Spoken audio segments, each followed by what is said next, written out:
Lezi indaba zehora lesikhombisa sikwethulela zona bukhoma ekomkhulu le-SABC e-Auckland Park eGoli. Mbukele nazi ezinohlonze kusihlwa nje. There is no vehicle here for Lutaka trading. There is no vehicle here for Maumela. I-SIU igasele endaweni ethengisa izimoto emalahleni eMpumalanga izoshaqa imoto yohlobo lweBentley okukholakala ukuthi akasomabhizinisi uHangwane Maumela. Uphenyo lwe-SIU luthole ukuthi le moto isithengiswe izikhawu ezimbalwa ngemva kokukhishwa komyalelo wenkantolo ngonyaka wedlule. We are the one country in the world that has carried the heaviest burden of HIV/AIDS. Umengameli uCyril Ramaphosa wethule umjovo omusha wokuzivikela egciwaneni lesandulela ngculazi nengculazi uqobo othathwa kabili kuphela ngonyaka njalo ezinyangeni eziyisithupha owaziwa ngeLenacapavir. As we have indicated before, there's nobody who's going to do a shutdown of this country, and we must be very clear about it. Ungqongqoshe ehhovisi likaMengameli wezwe uKhumbuzo Ntshavheni uthi akunamuntu ozovala izwe mhla zingama-30 kule nyanga kanye nokuthi uMengameli wezwe uzokhuluma nesizwe mayelana nodaba labokufika maduze.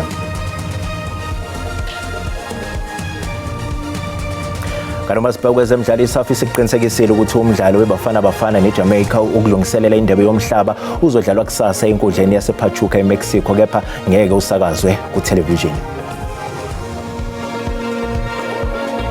Ukuthola kube kwembukeli ngiyakwamukela ezindabeni zehora lesikhombisa ezingunqa phambili kanti futhi ezihamba phambili kwe-SABC 1 Mzansi for sure kanjalo nakwe-SABC Lehigh. Igama lami nginguDaud Phungula kanti uzakwethu ositolekela ngolimi lweyimpawu uSinovuyo Fihlane. Mbukeli asingabe sapholisa amaseko asingene kuzo ezihamba phambili kusihlwa nje.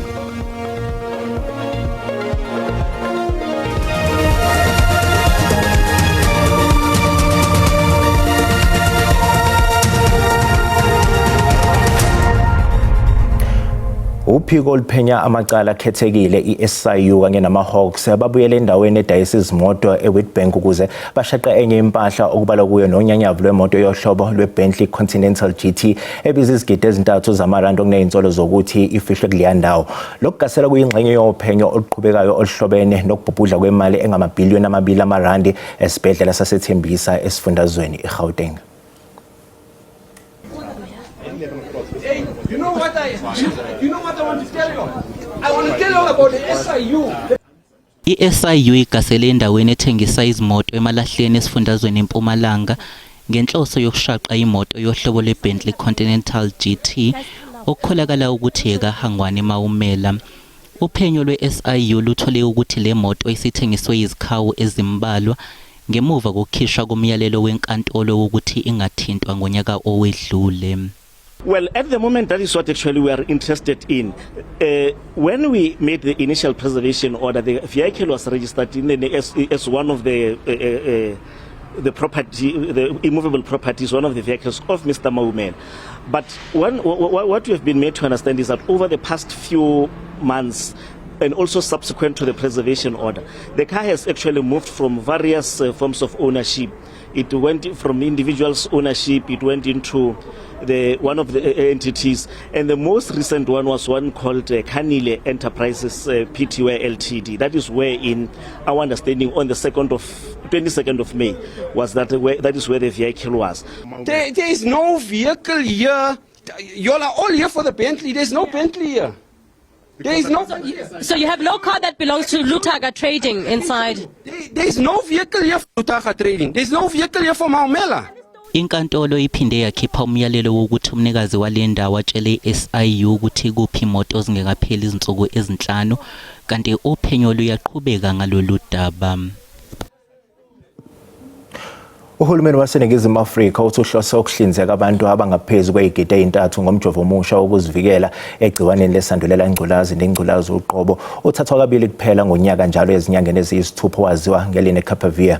Lo mjovo kulindeleke ukuba wehlise izinga lokusulelana ngaleli gciwane. Kwalomjovo kuthathwa njengoguquko olukhulu empini yokulwisana nokusabalala kwegciwane lengculazi eNingizimu Afrika. uRamaphosa uthi Lenacapavir izoletha ithemba elisha emzameni wokulwisana ne-HIV futhi iqinisa ukuzibophezela kukahulumeni eqedeni izifo ezihlobene nengculazi. all know we are the one country in the world that has carried the heaviest burden of HIV/AIDS.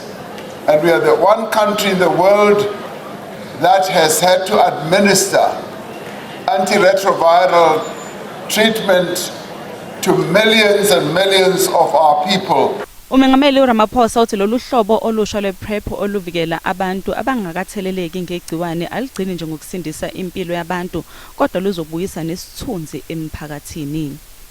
Lenacapavir gives us an unprecedented opportunity to strengthen HIV prevention. A single injection administered twice a year can provide powerful protection against HIV infection. Uphinde wengeza ngokuthi iNingizimu Afrika iyona ezohlomula ngomthamo omkhulukazi walomjovo iLenacapavir. Kulindele ukuthi umengameli uRamaphosa ukhulume nesizwe maduze mayelana nohlelo likahulumeni lokulawula abakufika kuleli. Lokhu kuvele ngesikhathi ungqongqoshe wehhovisi likamengameli uKhumbuzo Ntshabeni ekhuluma ke nesithangami sabezindaba mayelana nemiphumela yomhlangano wecabinet. Umhlangano udingide ngodaba lobokufika olusematheni kulezi zinsuku ekhuluma ePitoli nabezindaba ungqongqoshe wehhovisi likamengameli uthi maduzane kuzokwethula izincomo zohlelo oluphume nekomiti elididiyelwe longqongqoshe ngendlela okuzobhekwana ngalo nodaba lobokufika. Government has been for the longest time seized with work to deal with migration, and we have been consolidating that work, but we'll leave the details of this comprehensive approach to be explained and outlined by the President to the nation. Odabeni lwezinhlangano eziqhuba imbhikisho elwisana nabokufika kuleli ngokungemthetho ungqongqoshe uthi ukhukhulela ngoqo ohleliwe omhla zingama-30 obekelwe abokufika angeke ube khona. South Africans have the right to protest and they can march in terms as provided for by the Constitution. But South Africa have no right to take the law into their own hands. And as we have indicated before, there's nobody who's going to do a shutdown of this country. And we must be very clear about that. Ikhabhinethi iphinde yakhuthaza izakhamuzi ukuthi zibhalisele ukuvota ngempelasonto mhla zingama-20 nomhla zingama-21 kulenyanga ngaphambi kokhetho lohulumeni bezindawo oluzosingathwa mhla zi-4 kuLwezi kuwona lonyaka. Uteteliwe wesilisa oneminyaka engama-23 ubudala oboshwe ngeinsolo zokubulala uNhlamulo Samu neminyaka eyi-19 ubudala eMossel Bay eWestern Cape. Lo msolo bekuhlelwe ukuba vele enkantolo yemanje namhlanje kodwa ngenxa yokungabikho kobufakazi obubambekayo icala lichithiwe njengoba kusaqhubeka uphenyo. uSambo nomhlobo wakhe babhaqwa betyhuthula kwityotyombe elalingena-mntu waze wahlatywa wasweleka emva kwesankxwe. Usapho lwakhe lumenhla ngelithi amapolisa mawaphandisise kakuhle. Udushe lwangempelaveki lwashiya amakhaya ngaphaya kwama-50 onakalisiwe kwabulawa nabemi baseMozambique ababini. Umtyholwa ukhululwe engavelanga phambi kukamantyi uthi eli tyotyombe babeligciniswe ngumi wangaphandle owayebaleka ezi zixholo-xholo. Lo mfana uphuma kwakhe uphume baleka kwathiwa nabo lo mfana sithe baleqa lo mfana maruphambile kukhonjwa yena uba nabo sithe sifikele ebantwini bokuqala basivala befaka inkomfi ibhala gloves basivala sive isikhalo sile uba ndicela uxolo bethwala ilityapho ke mna ke ndabe ndijika ndibaleka. Inkxalabo yakhe kukuba ukubanjwa kwakhe hleze kuthi kanti kumphelelisele ngengqesho. Kubantu ebendisolwa nabo ngalento ibindimndedwa obovalelwe eziseleni bona babhizi bayasebenza mna maybe ndiluze umsebenzi. Amapolisa athi uphando lwabo lusaqhuba bebongoza uluntu ukuba lungasabalalisi iindaba zolwimi ngale nyewe. Kwiindaba ze-SABC ndinguSiphiwe Wobasi eMossel Bay.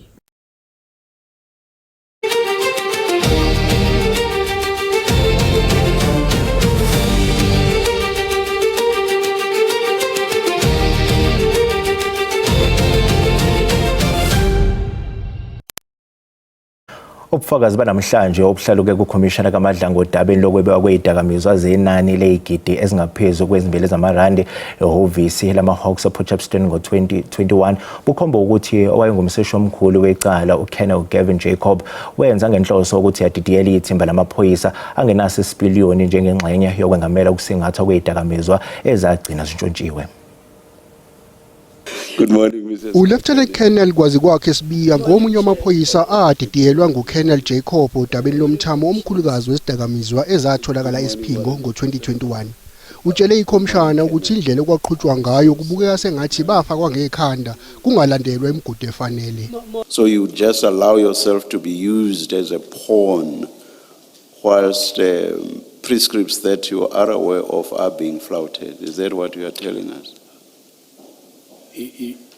Chair, if you said I'm allowing myself to be used as a pawn. Fine, they may have been giving the instructions, but you two actually participated in what was being done. Did you not handle the bags? For example, I'm just giving one example. I did. You handled the bags. Yes. And even after you loaded them onto the ORS vehicle, did you not? I did. They deliberately chose somebody who is clueless about these types of matters so that you wouldn't question them even when they are doing something improper. What is your comment, if you have any? I wouldn't know. I trusted that they are there as experienced people. They will know what to do. Thank you. Isithangami sekhomishana kaMadlanga sizoqhubeka ngomsombuluko. Kusenjalo inhloko yophiko oluphenya amacala obugebengu obuhleliwe uMajor General Richard Shibiri usekhonjwe indlela emaphoyiseni. Lokuza ngemva ukuthi isigcawu sokuqondisa izigwegwe simthole enecala lokudicelela phansi SAPS ngobudlelwane bakhe nosomabhizinisi okhungethwe izinkinga uVusumuzi Khetmadlala. Ngesikhathi kethula ubufakazi bakhe esigcawini sale commissioner uShibiri wavuma ukuthi wamukele imali eqhamuka kuMatlala kepha wathi kwabe kuyimali imboleko. Ngenyanga eyedlule amaphoyisa agasela emzini wakhe uShibiri afika ashaqa izibhamu kanye neziqhumane. uShibiri uphinde anindeke einsolweni zokuzama ukufumbathisa amaphoyisa aphenya icala lokusocongwa kukanjiniyela Vereeniging Armand Swart. Bukeli asithi qu eyitolo sizobeka nezinye izindaba ngemva kwekhefu nganyakazi.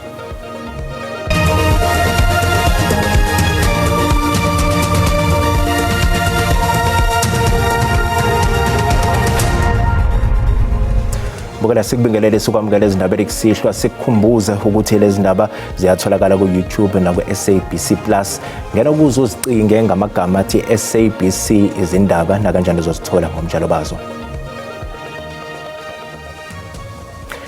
Izindlela zokwenza inzuzo eSABC kanye nomthelelo wesibalo sabantu abakhokhela iTV license ngezinye zezihloko ebeziseqhulwini ngesikhathi ikomiti elibhekele ukuthuthukiswa komnotho ke-NCOP umnyango wezokuxhumana kanye neSABC kade hlangene njengoba ke lamalungu kekomiti evakashele komkhulu lomsakazo lomphakathi eAuckland Park la eGoli.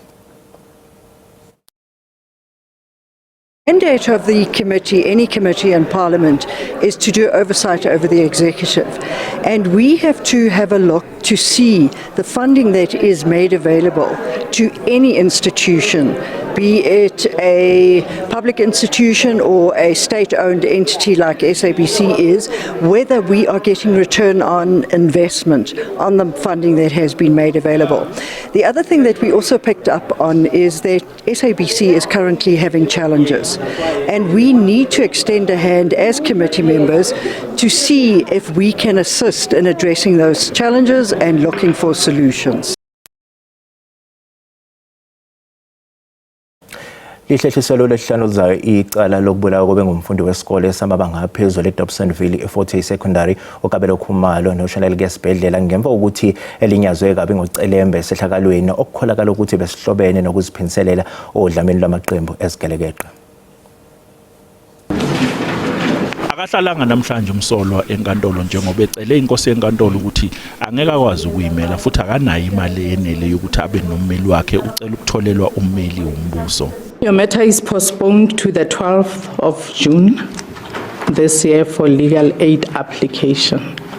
Inyunyana zothisha ikhathazekile ngalokhu iSouth African Democratic Teachers Union eyaziwa ngesathu ithi abazali sebezophoqeleka nabo ukuthi babambe iqhaza.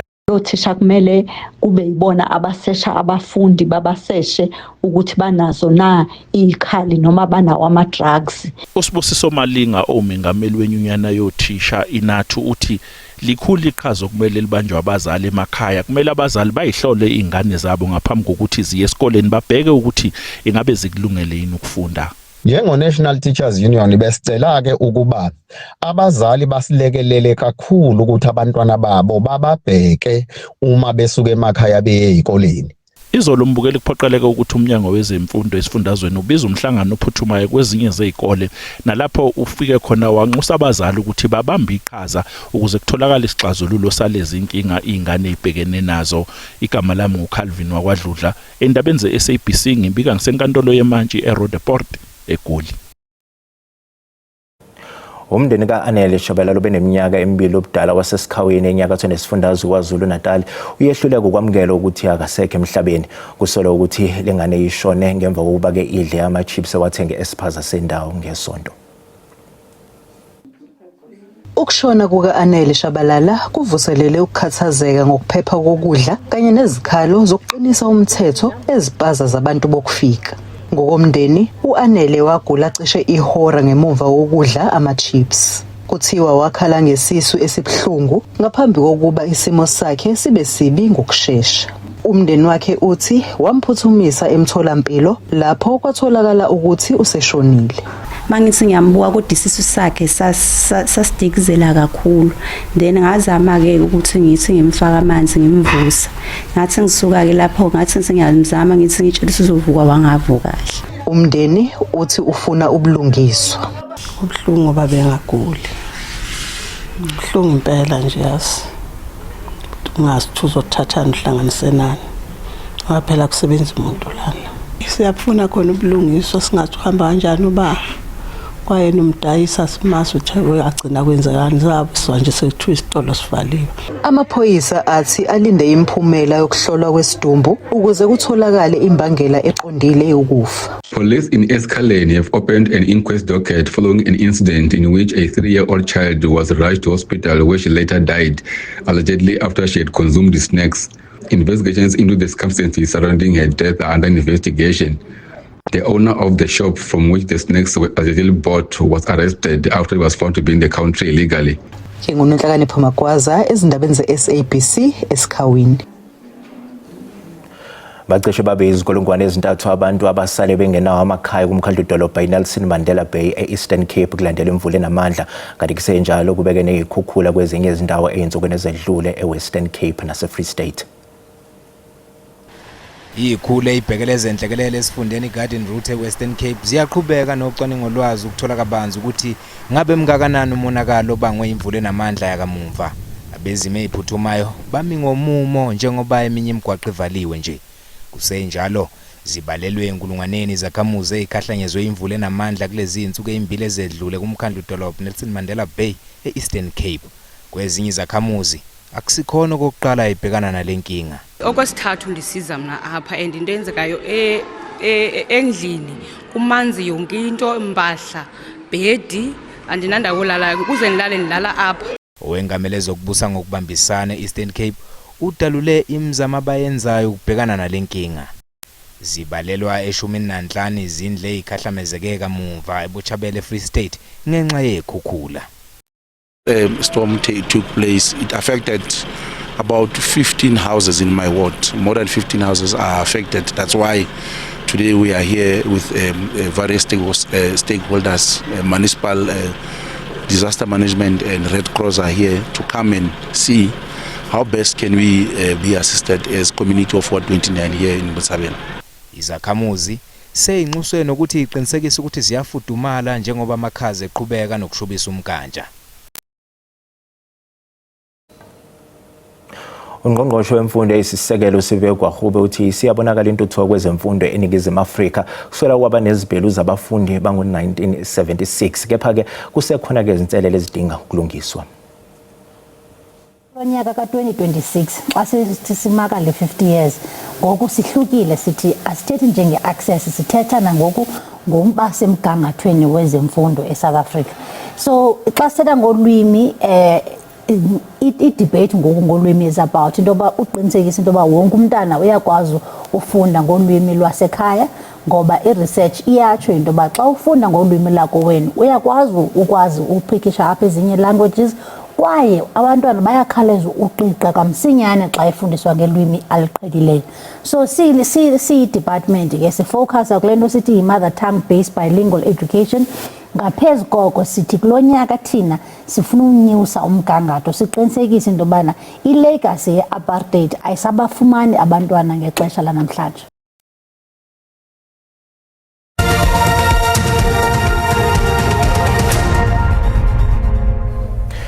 Kanti uma sibheka kwezemidlalo iSouth isiqinisekisile ukuthi umdlalo weBafana Bafana neJamaica okulungiselela indebe yomhlaba uzodlalwa kusasa enkundleni yasePachuca eMexico kepha ngeke usakazwe kuthelevishini. Ama-Reggae Boys akeliswe endaweni yama-71 emhlabeni ngaphezulu kweqembu iBafana eyagcina ukudlala nalo. INicaragua yona ikeliswe endaweni ye-131. iBafana yona ikeliswe endaweni yama-60 emhlabeni. iBafana kayikaze inqobe emidlalweni emine egcina ukuyidlala kanti izobheka ukusebenzisa ke lo mdlalo njengendlela yokubuyisa ukuzithemba. Kanti-ke iNingizimu Afrika izodlala umdlalo wayo oqala umqhudelano weqoqo we-A nosokhaya eMexico ngoLwesine. Bukela uma sibuya ezitolo sizobe sikuphathela umhlahlo wesimo sezulu nesangoma ke sezulu umkhushulo Msimangu ngayindawo.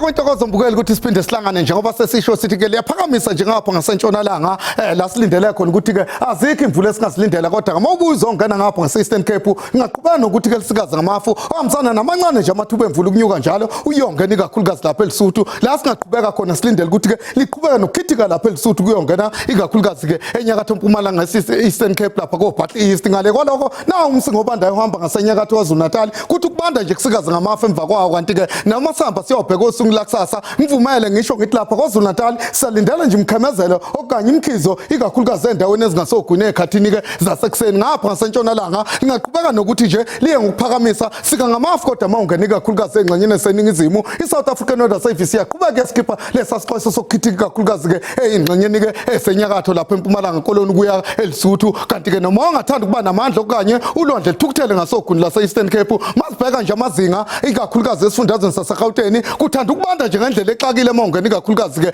engxenyeni ezimaphakathi nesifundazwe kodwa ngokuphama inhlamvu yelanga ngathanda nje ukubanda ngokuphakathi liye ngokuba kuphola kodwa mawungena koPitora kanti ke sihambe siyobheka ikakhulukazi ke engxenyeni esenyakatho ngivumele ngisho ngithi kuyabanda mawungena koPholo kone koDzanini ekuseni kodwa ke emini kulesa sifundazwe phansi amaphaphu lingathanda nje ukuthi ke libe phakathi njengoba sisho sithi ke mawuhambe yongena empumalanga lingathanda nje ukuthi ke libe phakathi mawungena ikakhulukazi kombombela koSikukuza ngale kwaloko libande kakhulu ke ekuseni mawungena engxenyeni ke ezimaphakathi nasemini libande likubuza ukuthi ke uMajazi Mangaka mawungena lapha koEmelo kanjalo nakoMkhondo sihambe siyongena KwaZulu-Natal sisho sithi ke banda ngempela ekuseni mawusondela ke eduze kwentaba zokhahlamba koMnambiti koBergville libekezele kuyongena koUnderberg koBhuli intaba zimbethe ingubo emhlophe kulozo ndawo ngale kwaloko emini cha nokho ngabanda ngokuphakathi liye ngokufudumala okanye liphole mawungena ikakhulukazi ke kompangeni koRichards Bay yongena oLundi ngisho ngithi ke mawungena phansi Eastern Cape isenjalo indaba kuyabanda kubekezeleki ke ekuseni kakhulukazi lesa sifundazwe nasemini qoka izinto ezingakufudumeza awubheka nje mawungena koKomani 14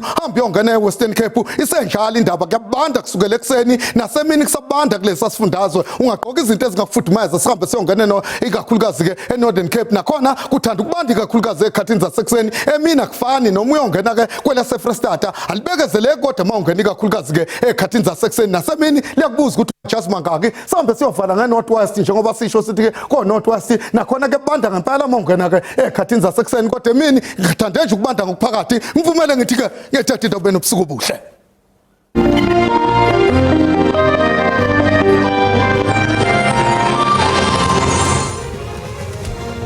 Sibonga kakhulu Mfuka Msimangu ngibukeli ke sizibeka lapha bese kuphathele zona ngikwazisa ukuthi izindaba ngolwimi lwesiXhosa uzosithola kusasa ke ngehora lesi 8 kusihlwa okwamanje mbukeli usale kahle.